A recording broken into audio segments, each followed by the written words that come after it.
Show, back with you, Larry Krueger. Hope everybody's having a phenomenal day. Last night was the NBA Draft Lottery, and what does that mean? Well, for me, it's the unofficial start of NBA draft season, and that means let's call up people who actually know what they're talking about. And so I first thought of Matt Babcock, the senior NBA draft analyst for basketballnews.com. We've had him on the show in the past.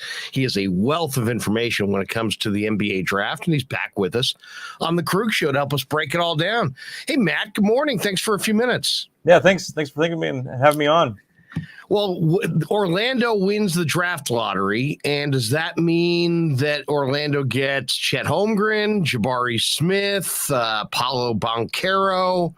Who do you think ultimately goes number one? It looks like it's maybe a three-man debate. That's top of the draft. No, I mean, I think there's a reasonable argument can be made for all three of those guys. I personally have Jabari Smith as the top player, and I just think he's got the most upside of the three. And yes, I went with Jabari, but I do think Orlando will probably consider all three.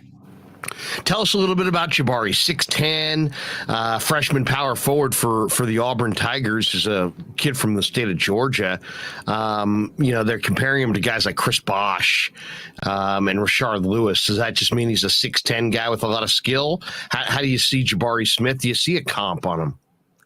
He's unique, and so I mean, I don't think there's a great comp. I see the similarities with both those players. I mean, he's a 6'10" guy that is skilled. I mean, the guy is an absolute sniper from the perimeter. I mean, really, I think I wrote earlier in the season that he's like a prototypical stretch four. The one thing that really separates him is on the defensive end. I mean, so he does a lot of the things you want, for a modern day four. But he's got this toughness and plays with a chip on his shoulder, and it really could defend anybody. And so that's the real separator for me. Chet Holmgren, my brother's kid goes to Gonzaga, and he covered Gonzaga hoops this year, so I got to hear tons about Chet Holmgren. Man, when I watch this kid, it's the skill is undeniable, right? I mean, he's as skilled a 7-foot player as you're going to see. But when I look at him and I look at his legs, and I'm seeing his measurements at 7 feet, 195 pounds. I don't know. Maybe I'm just an old school guy, but in past years, I think this is a guy who would stay at least a second year in college, maybe two more years in college, and try to strengthen his lower legs and give himself more of a base before he hits the NBA grind of running up and down. I love this kid's talent, but man, I got to be honest, I'd be very fearful about drafting him when you look how thin his ankles and calves are and his support. I don't know. It makes me nervous. Give me your thought on Chet Holmgren. I mean, I don't know if there's any, but some people say he's Porzingis. Well, is that a good sign? I mean, Porzingis has been hurt an awful lot in the NBA. I'm not sure who I would compare him to, but man, I'm worried about his durability. Yeah, no, I think that's a reasonable concern. I mean, he's got length, he's got skills, and similar to what I was saying about Jabari Smith, he is tough, even though he's physically weak. He's got a nastiness to him in a good way, and I think at the very least the rim protection and the shooting ability will translate very well. I just think the lack of physicality and not as much of where he's at currently. Like my question is he ever going to be able to add significant weight? And so that's got to be a concern on some level or another. With that said, I do think he's going to be a good player. He's just, for me, he's not the clear-cut number one, but he's in the mix. He's clear-cut in that first group. And what's his position, do you think? He's a stretch big. I mean, he's a 4 or 5. I mean, I think there's certain matchups if you put him at the 5 that the lack of physicality, he might get exposed a little bit. But I mean, you can kind of play him in either slot. Paolo Banchero is interesting. To me, I think if I had the number one pick, man, I'd have a hard time not taking Banchero. 6'10", 250, 255, super skilled, played at a really high level. I thought he got better and better and better every time I saw him this year. Where are you with Banchero? I mean, to me, he seems like a very skilled power forward, but he's got the frame to operate right now down the low block, and we don't see a lot in that in the NBA. But he's got a face-up game. He can put it on the deck. To me, there seems like there's a ton of upside with Banchero. What do you see in the future for him?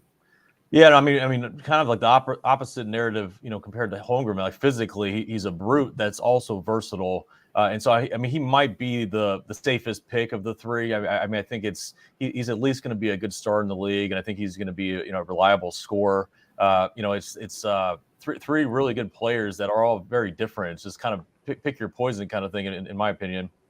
It's funny. I have a buddy who lives in Chicago, and he's like, "Hey, man, you got to watch more Big Ten basketball. Jaden Ivey's the best player in the draft, and he's maintained that for over a month now. I watch Purdue, and Ivey's a high flyer, and he's a wing. I mean, to me, he looks like a wing, but maybe he can play the point. What's Jaden Ivey's position, and were you expecting him to kind of take the leap forward that he appeared to take this year? Because he is a high flyer on the break. He can really finish. He's an exceptional athlete. To me, he just seems like a ready-made NBA player and a guy who could step in right away to be a rotation player immediately day one. No, sure. It's funny. The NBA draft lottery was last night, and as soon as that hits, everybody wants to talk to me all of a sudden, which I'll take what Exactly. I can get. But I've done a number of interviews today, and I've been asked the question, who's the one player you put your neck on the line for? And Jaden Ivey's probably my guy. I think I'm a little higher on him than most of the media. And a lot of the reasons you just said, I think from a position standpoint, he's a guard. I mean, he can make a lot of plays with the ball in his hands. I don't know if he's necessarily a 2 or a 1. He's an on-ball creator. And watching him, I watched him several times in person this year, and his burst and athleticism is special. I mean, he's got like the elite athleticism that really only star level players usually have, and so I just think the upside's really high. We currently have him going number 4 to Sacramento, but I personally I would look at him within that first group of guys. Yeah, he seems like. And do you think he's a 1, or you think he's more of a 2? I mean, he's not a true point guard, but right. I do think you want the ball in his hands, sort of like maybe like a role like a Donovan Mitchell or a Dwayne Wade. I mean, I do think he has that kind of upside, and he's not perfect. I mean, his feel for the game, is the decision making, his guard skills. He's got a lot of room for improvement, but like I said, the upside is very, very high. Arizona this year had this kid Benedict Mathurin, and he's it looks like a 3-and-D guy to me. 6'7", 210, can play the 2, can play the 3. Definitely NBA athlete. It's funny, if you're looking for value, you got to look for freshmen and sophomores in college, right? Because that's typically the best players in almost every draft, the way the rules are currently constructed. What do you think of Mathurin, and this? What do you think of his perimeter shot? No, I mean, I love his shooting. I liked him his freshman year. If he would have come out, I think he probably would have been a late first-round pick. But he bet on himself, went back to Tucson, and their team had a great year. He had a great year, and it worked out. I mean, I don't think he gets out of the lottery. He probably doesn't get out of the top 10. But yeah, he shoots it. He's a big-time athlete, tough kid. I mean, and from my understanding, he's a big-time worker. So I have confidence that he'll continue to get better. I'm very high on Mathurin. 2 guys that I saw in the tournament that I really was intrigued by. AJ Griffin, who's a freshman from Duke, 6'6", 220, great athlete, a high recruit for sure. And then Okai Agbaji for Kansas. I thought there were times where Agbaji, I mean, he doesn't have a lot of smoothness to put it on the deck, but man, if you're just looking for length, athleticism, a 3-point shot, a guy who can D you up, Agbaji really is impressive. I mean, he in some ways he was one of the more impressive players I saw in the tourney. Yeah, I mean, both those players, I mean, they're shot makers, right? They got deep range, reliable shooters, and that's probably the most valuable and translatable skill. And so, I mean, 2 different paths. I mean, AJ Griffin was a 5-star prospect. And it's interesting. He had a very slow start to the season at Duke. I mean, they were stacked. He was coming off injury. We kind of went back and forth on him whether he would be for this year's draft or not, and he really turned it up and kind of finished strong. And I mean, 6'5", 6'6", big body, and he created his own shot and just a shot maker, like I said. And Agbaji was a really great story, and so I mean we've followed him for years. And last year we had him projected as a 2nd-round pick, like a mid to late 2nd-round pick. Similar to what I said to Mathurin, he bet on himself, went back, had a great year, and has played him into possibly being a late lottery, if not a mid first-round pick. One of the guys that is probably late lottery that is intriguing to me is Jalen Duran from Memphis, 6'11", 250, and just a crazy athletic specimen at that size. What do you think of his game? How do you think it translates? I mean, he clearly has an NBA body, and he's clearly an NBA athlete. Yeah, I mean, his physical tools are off the hook. I mean, he looks like Dwight Howard. I mean, he's just chiseled, physical force. And he's actually more skilled than you might think. I mean, he's a good passer. He's got a nice shooting touch. I don't know if he'll ever be a three-point shooter, but it's not like he's lacking skill altogether. And I think the big thing with him is his motor. He's kind of got a little bit of a knock as far as having a selective motor. He is one of the younger players in the draft. He reclassified in high school. And it's interesting. So his teammate at Memphis, Amani Bates, if I remember correctly, they're just a month apart. And so he just made the cut as far as being eligible for this year's draft. And so maybe some of these concerns can be, kind of added up to being he's a younger guy. And so maybe just, kind of growing up and working through it. Matt Babcock with us on the Krueg show as we talk a little bit about the NBA draft. All right, one guy who the people in the chat last night when I mentioned the draft, this name kept coming up, and he's a 6'10", 205-pound forward, and I've never watched him play. His name's Nikola Jovic from Serbia. And man, I there were like 5 different people in the chat that brought this kid's name up. Ask me in June, and I'm much more, conversant on my Serbian big men. Ask me in May, and I know nothing. So I'll throw it to you because I know that you know things year round. What do you think of this player, Nikola Jovic, 6'10", 205 pounds out of Serbia? Yeah, Nikola Jovic. Yeah, he's very good. We've been following him for a while. I'm lucky to have Jason Felipe on our staff, who's based in Bologna, Italy, and 20-year experienced NBA scout. And so I've deferred to him quite a bit on Nikola, and we're all very high on him. I mean, he's got great size. He measured today, I believe, 6'10" without shoes, and he's like a 3-4 skilled guy. Could put it on the floor, shoots it. Just good feel for the game. I mean, typical Serbian player. I mean, they're very well trained there. They start young. They do 2-a-days. Their skill level is usually very high, and he fits that mold perfectly. Another guy, Bill Duffy's a buddy of mine. One of the guys that he represents in this upcoming draft is the Santa Clara swingman, Jalen Williams. And to me, this is a really interesting player. He's a 6'6" player. He's got a 7'2" wingspan. And, you think Santa Clara, you don't think of a top tier competition, but man, he is an impressive player. I don't know if he's a 2 or a 3, but he's got incredible length, and he's entered the draft process. We'll see if he stays in. He's a junior. What do you think of Jalen Williams out of Santa Clara?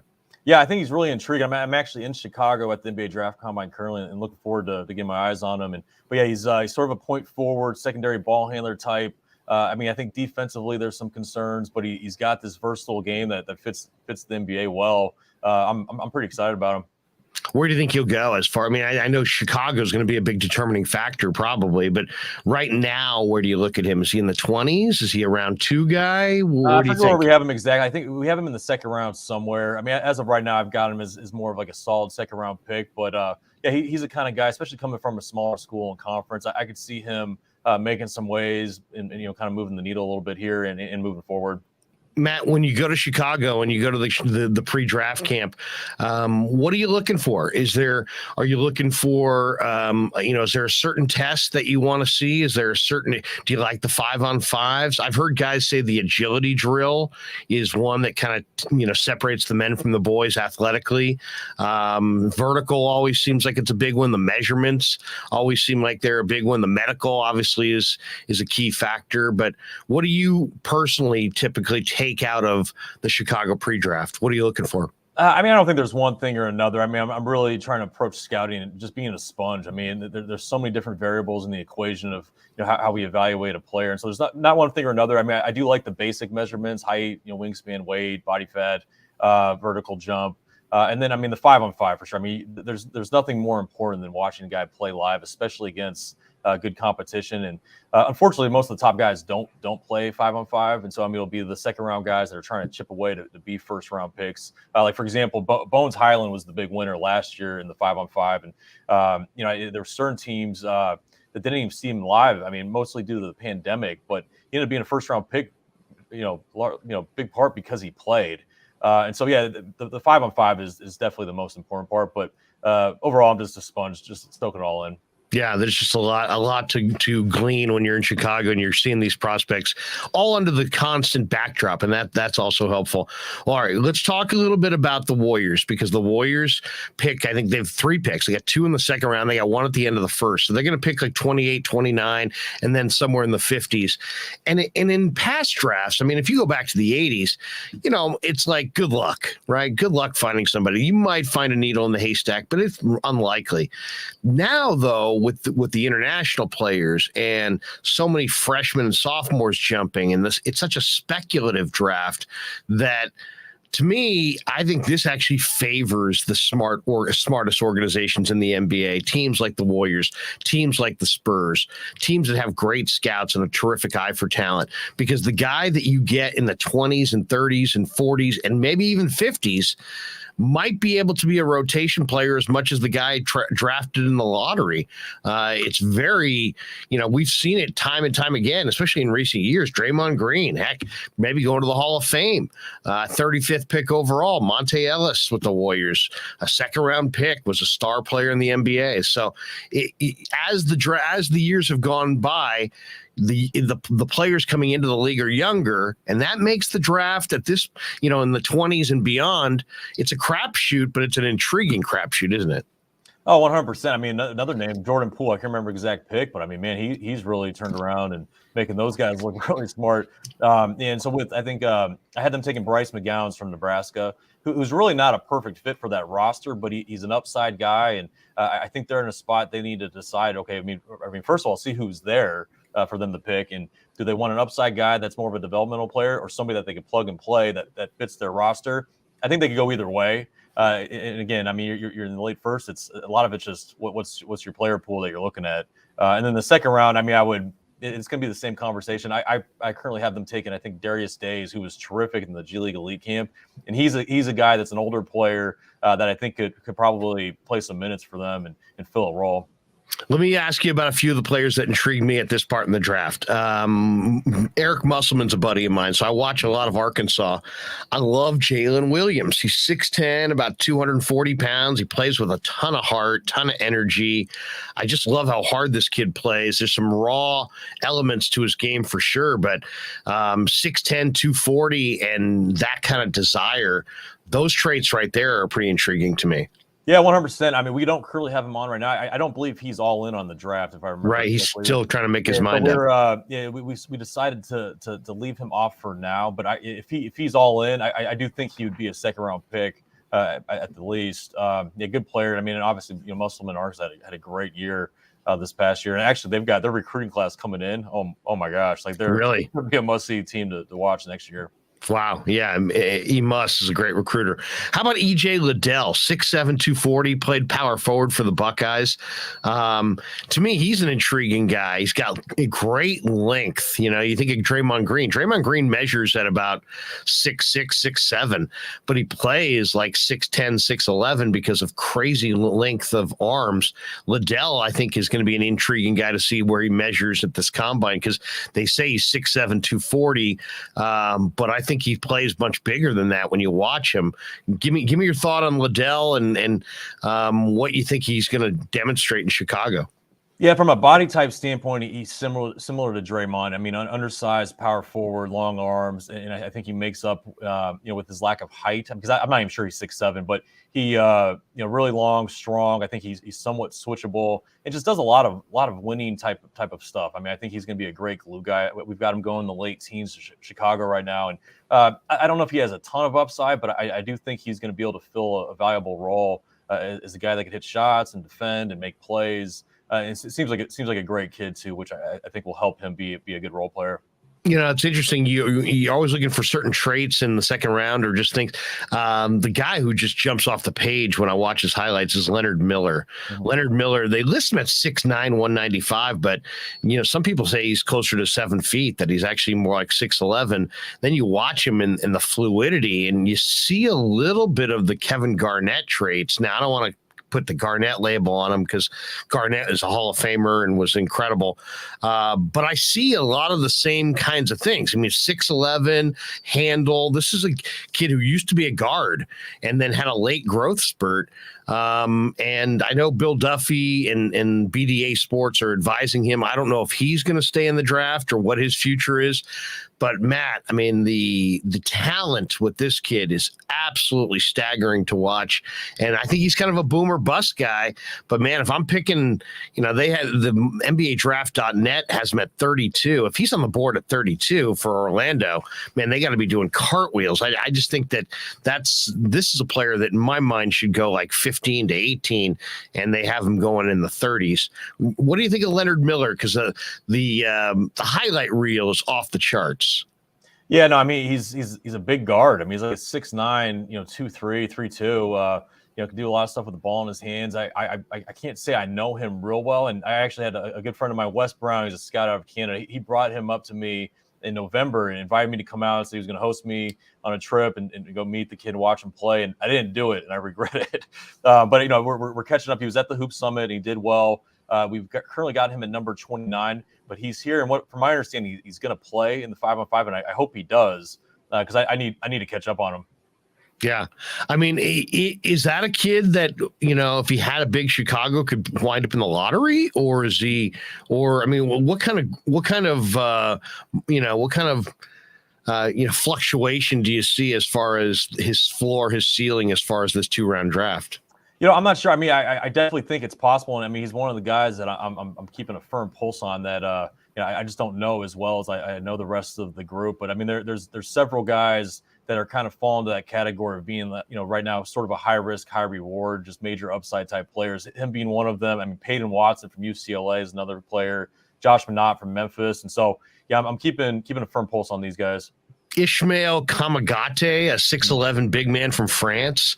When I watched the highlights of him, I thought, wow, man, this guy's got some athleticism, some length. He can clearly run the floor. He's got a perfect NBA frame for a 5. What do you think of it? And what do you think of France overall as a kind of a proving ground for the NBA? It seems like we've seen some really good players come out of France. And what are you hearing about? Did I butcher that name? Is it Kamagate? Yeah, I believe it was Ismail Kamagate. Yeah, no, I'm a big fan. He definitely fits the modern big role as far as being, pretty simple game, but rim runner, rim protector, very mobile and long. We've got him right now in the early 30s. It wouldn't shock me if he went late first. And I do like the French league. I worked as a sports agent for 10 years before I did this, and so I did a lot of business there. Very athletic league, very fast, and so I think coming from that league to the NBA. It's a pretty easy transition just because of the athleticism. One of the programs that just absolutely gets primo athletes year after year, the Alabama Crimson Tide. Basketball, football, they get great athletes. The kid that went primo, I think his name was, who went to the Spurs last year, I think was the youngest player in the draft. And as the year went on, you could see his talent starting to really come out, and he looks like a future, rotation player, if nothing else. Give me your thoughts on Keon Ellis, 6'6", 175 pounds, but man, I mean, truly explosive athletic. I don't know if he's a 1 or if he's a 2. I guess he's more of a 2. But how do you see Keon Ellis? Yeah, I like Keon. I saw them play a lot this year. He's like a 2-3. Good athlete, plays with a great pace, plays hard, shot maker. I saw him hit a bunch of threes at Kentucky in front of a ton of fans, and yeah, he's impressive. I like him a lot as being a potential complimentary guy, and I like his path too. He started at a JUCO, which he's just got that JUCO grit to him. Which I think will help him moving forward. How about Brady Manick from North Carolina? He's interesting. He shoots the lights out, 6'9", 230. He wears the headband. He's got the floppy hair. He made some really made some incredible strides with North Carolina. He was one of the reasons that Carolina kind of got hot at the end of the year and kind of rode it through the tournament. And yet, I don't know if can he defend anybody in the NBA level? I mean, 6'9", 230. He can shoot. He's a stretch player from outside, but can he defend? What do you think of Manick? I like him. He had a great year. Obviously, they had that great run, and he was a big part of that. And he shoots the ball very well. And so, I mean, I talk about it with my staff all the time. That's the one skill that we can't take for granted. And if a guy's got size and he can shoot it, he's got a chance. Obviously, the concerns that you kind of alluded to them is, lack of quickness, on the defensive end. Who's he going to guard? How big of a liability is he going to be? I think those are the questions that we're all kind of asking ourselves when evaluating him. But he's not currently on our mock draft, but he's definitely a relevant prospect. Three last players I want your thoughts on before you get out of here. One is Drew Timme. Drew Timme's got this incredible footwork, right? I mean, he's not Kevin McHale, but I mean, it's that kind. It's Kevin McHale-esque with the up and unders and the. He had professional footwork in college, and he just drew all kinds of fouls. 6'10", 235, but kind of ground bound. I don't know about his perimeter shot. A lot of people don't think he's an NBA player. To me, the footwork is so damn good. I don't know how he doesn't make it, at least off the bench. But where are you on Drew Timme? Obviously, he was a great player for the Zags. But it's interesting how, if you watch the Zags in March, Timme and Holmgren are equal, participants. But by NBA draft time, Holmgren's, maybe going 1 and Timme may not get drafted. It really gives you a little peek into the differences between college ball and pro ball. Where are you on Drew Timme? I've always loved Drew Timme. I mean, he's such a great basketball player, a great college basketball player. And the big issue is how does he translate to the modern day NBA? And he's sort of a victim of circumstances here. Does his style fit well? And he's a low post scorer with smooth Kevin McHale-esque footwork. I mean, I've said that myself many times. And I think the biggest thing with him is how is he going to adapt to the different game? Because the college game and the NBA game are just so different. I mean, it's literally like a different sport right now. And so we don't currently have him in our mock draft, but I do think there's a chance he finds a way of clawing his way in and changing his game. I would like to see him improve his body. That was one thing I didn't think he progressed enough over the last year. But I'm keeping my hopes high with him still, because I do believe he is going to be able to adapt on some level or another. Two guys that I don't even know if they'll get drafted, but I just love watching these guys. Gabe Brown from Michigan State. And he's an intriguing guy to me because he plays with a lot of emotion. I think he's a leader on that team. And then the shooting is just coming of age. I mean, he's starting to shoot the heck out of the ball from the perimeter. He's got good athleticism. He's kind of long. There are better athletes out there than this guy, but there's something about him that says to me that he's special. He's got a knack. And watching him shoot the three ball in the 40s makes me think, man, maybe he's kind of a late bloomer type.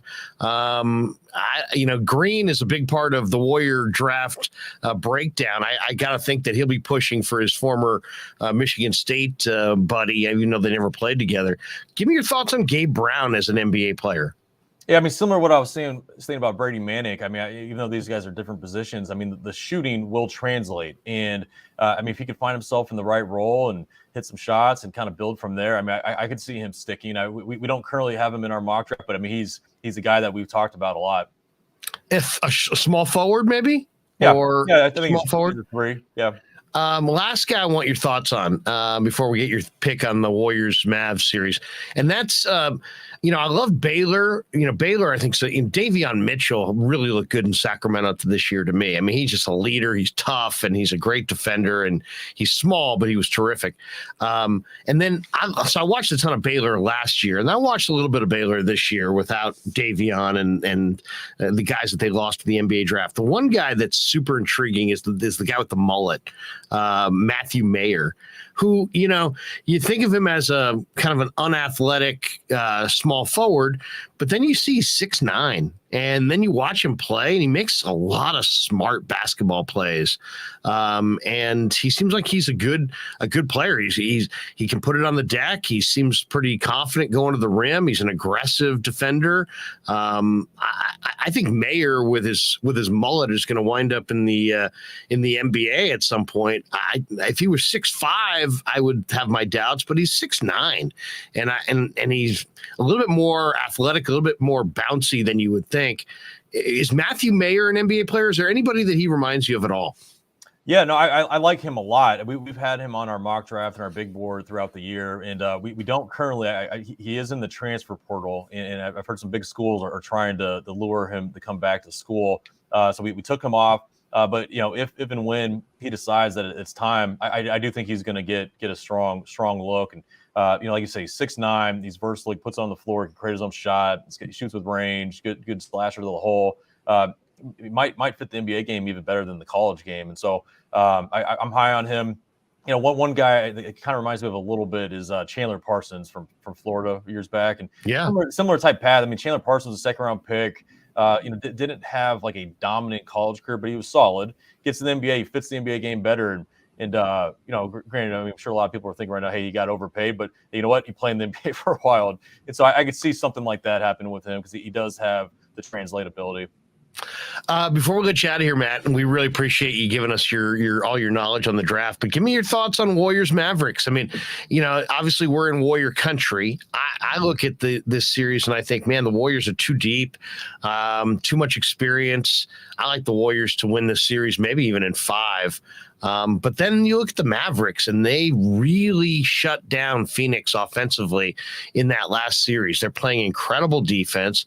Luka's playing at a high level. Dinwiddie's healthy again and playing like the player he was 3-4 years ago. And it's just they've got these role players. Kids got them playing terrific defense. They play a very deliberate pace. I think that contributes to their defensive shutdown ability. I guess I'm wondering, there's a lot of people picking the Mavericks. I mean, a lot. And a lot of people even were maintaining last round that the Warriors' easier path to the finals would have actually been to take on Phoenix instead of Dallas. Dallas did beat the Warriors 3 out of 4, but I don't put a lot of credence in that. Green wasn't there for most of those games, maybe all of them. And he's obviously huge to everything they do on both ends of the floor. So where are you with Warriors Mavericks? What kind of series do you think it's going to be? I mean, I'm hoping it'll be a good series. I'm not really a fan of either team, but I'm a fan of basketball, and I want to see some competitive play, right? And if I were to bet on it, I would probably pick Golden State. I think they, like you said, they've got more depth. They're not dependent on just one player. And so I would lean to Golden State probably controlling the series and winning the series. But at the same time, it is a star-driven league, and Luka Doncic is playing at such a high level. I mean, he would scare me if I were a Warriors fan. Yeah. And who do you like getting out of the East? I mean, Jimmy Butler had an amazing game 1 last night. Looked like maybe the best player left in the playoffs. He was playing at that kind of a level. But Boston's stacked with Tatum and Brown and Smart and all these guys. It's hard I like Boston on paper before the series started. But man, if Butler's going to play like that, and we know Miami can shoot the 3 ball. It might go. I think this one goes 7, but I'll still lean towards Boston. What side are you leaning on there? Yeah, I mean, similar to you, I thought Boston was terrific against Milwaukee. I mean, Jason Tatum and Jaylen Brown were both really great, and I think Grant Williams has really elevated his game. Last night, I thought Miami was terrific. Like you said, Jimmy Butler is playing on such a high level, and their whole team plays hard. They've got depth. Their bench is really good, and so I think. I think their bench will really help them throughout a tough, long series.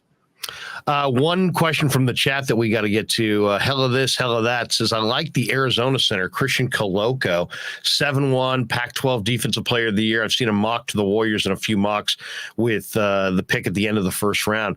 Koloko's clearly an NBA player with NBA length. What do you think? I mean, is he 28 seems really low for a 7-1 player who can run the floor like Koloko can. I can't picture him lasting to 28. What's your thumbnail on Koloko?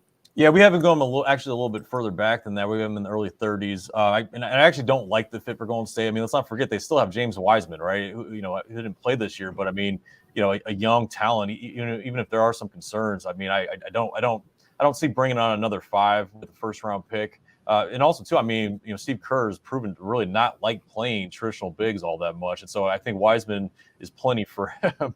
But Koloko's a good player. I mean, he's so long. He continued to get better at Arizona, and it just had a great year. I mean, just as a rim protector, rim runner, and rim finisher. I mean, he's definitely got a place in the NBA somewhere. Matt Babcock, kind enough to give us his time. Let me pay the bills, and I got one last. Larry Krueger here for Telmetrics. Thanks to Casey Bateman and the good people at Telmetrics. If you're an occupational therapist, if you're an orthopedic surgeon, a chiropractor, a physical therapist of any kind, Telmetrics is designed for you to use in your practice and will greatly benefit your patients. Telmetrics uses computer vision and artificial intelligence and provides a platform for outpatient rehab therapy services, both in the clinical and the telehealth environments. So using Telmetrics can improve your patient's experience and much more. So for all your sports injury needs, or if you're a physical rehabilitation specialist of any kind, make sure you use telmetrics.co, Telmetrix.co. And thanks to Casey Bateman and all the good people at Telmetrics for being a proud sponsor of the Krueg. I'd like to thank our sponsor, Dan Coach Emilio. Dan is a buddy, and he is a phenomenal retirement planning specialist. And you can contact him today at securemoney.com or at his number 925-628-9966. There's a lot of uncertainty in our world right now, and you want to make sure that your money is secure. That is the key. Danny's got 25 years of experience, born and raised right here in the Bay Area, and he can help you get an immediate 10% premium bonus on your principal retirement account. So give him a call, 925-628-9966. He'll make an appointment with you, and you can sit down. It's not a one-size-fits-all kind of a deal. He'll consult with you and come up with a strategy to get you going to where you want to be. Once again, 925-628-9966, securemoney.com on the web. And thanks to Dan Coach Emilio and all the people at Secure Money for being proud sponsors of the Krueg Show. The last one before we let you go, Matt. Jonathan Kuminga and Moses Moody. What did you think of them last year at this point? And how would you evaluate them after 1 year in the NBA? Both of them have gotten some run throughout the year on Steve Kerr's rotation. What do you think of Moody? What do you think of Kuminga then and now? I mean, yeah, I was high on both of them before their draft, and I'm still high on both of them. I think it's they're a little bit of victims of circumstances. They're young players on a really good team, and so I think they just need some time to kind of continue to develop. And I'm sure they're going to gradually work them in more and more. I mean, Kuminga, his athleticism. He's had some highlights this year where it's just like, wow, there's not many guys in the league that can do what he does. And then with Moody, he's got size and he's just a natural shot maker. I think he just needs some time. Yeah. Matt, we appreciate it. Matt Babcock, NBA senior draft analyst, basketballnews.com. Matt, we'll let you go. Tell people what you're going to be doing between now and the draft. And if they heard you today for the first time and thought, man, Matt Babcock knows a ton about the NBA draft, what kind of stuff do you put out between now and draft night in June if people want to check you out? Yeah, so I'm at the NBA Draft Combine now, so I'm going to be providing various coverage of that, and then next week I'll start. I'm traveling out to California to go to a lot of the agent pro days. We're going to start meeting with a lot of the players, interviewing them. My colleague Derek Murray will also be assisting me with all of that, and yes, check us out at basketballnews.com, and then on Twitter at Matt Babcock 11. You're the best, man. We really appreciate it. Thanks for stopping by. Thanks, Larry. Take care. Yeah, never met a man I've been scared of. Careful, you won't get exactly what you asked for. Careful, whatever you bring me, getting handled. I answer to no one, I don't need to hassle. Yeah.